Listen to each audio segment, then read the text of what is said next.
whose idea was the snap tombstone, that like Kane doing that tombstone so quick? Because I think that's one of the first things that differentiated it and almost made it seem like, whoa, this is a more dangerous version of the Undertaker. I always looked at it, and obviously Kane will have more perspective, but I mean, I just looked at it. It met the moment, Mm-hmm.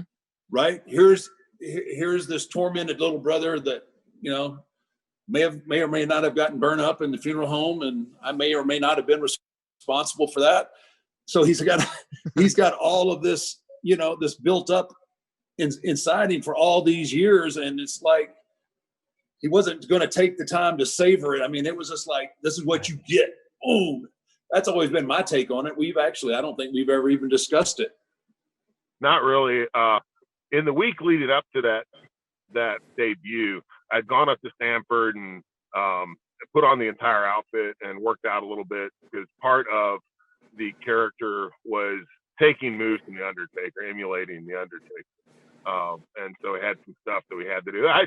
You know how hard it is to actually do the sit-up without to actually do that sit-up is not the easiest thing in the world, because your feet come off the ground and all this weird stuff happens in your body.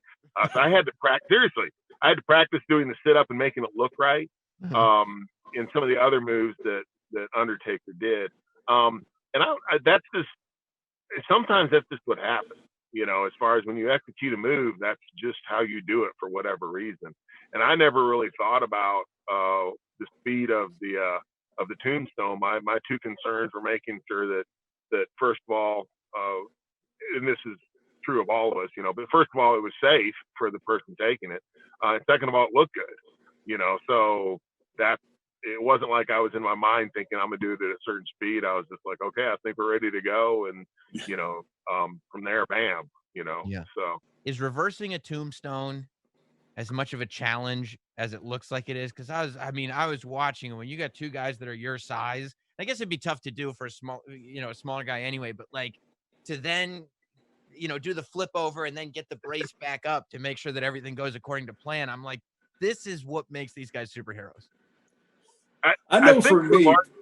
Yeah, go ahead. I think go ahead, guys, I think it is difficult because you have enough mass that if that starts going the wrong way, the momentum is going to take over.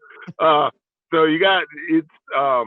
and it's actually harder for the person that has the tombstone originally for me, because you have to do that controlled bridge, and the other guy's got to be on his feet, and then both parties, and then he's got to be able to pull.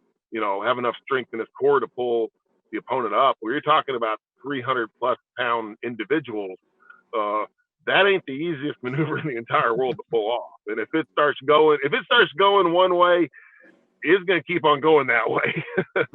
Yeah, you have no ability to create any kind of inertia. If that foot, and it's, I think, I agree with you. The guy that has it first, because he's the one that's got to start that awkward movement with all that weight going backwards, and you got to take one foot up. And you're just hoping, like, man, I hope his feet hit, because if his feet don't hit, we ain't got a chance, and this is going to turn into some kind of half-ass pancake bump that's going to look like crap. Power slam from hell.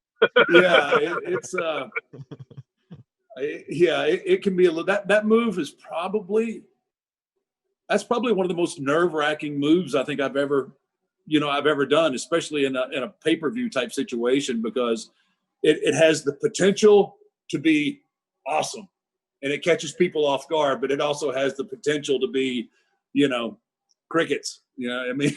Like, ooh, dang, that was really bad.